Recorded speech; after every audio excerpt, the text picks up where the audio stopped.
Mga labi ng 2 Pinoy na nasawi sa lindol sa Myanmar, nahanap na. Brigada Jigo Custodio, ibrigada mo! Brigada! Live report! Nahanap na ang 2 pa sa 4 na Pilipino na nasawi sa magnitude 7.7 na lindol na tumama sa Myanmar noong March 28 ayon sa National Bureau of Investigation. Natukoy nila ang identities ng mga ito matapos ang samples na kinolekta nila sa mga ito.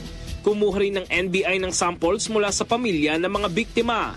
Nauna nang nahanap at natukoy ang 2 Pinoy na kasama nilang nasawi sa gumuhong condominium building na kanilang tinitirhan sa Mandalay.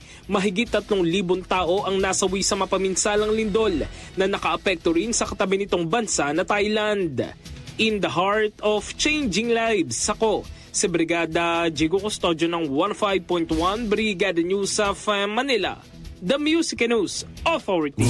Ang bahaging ito ay hatid sa atin ng Standout ES4 Capsule. Simulang tuparin ang pangarap ng iyong anak. And starting now,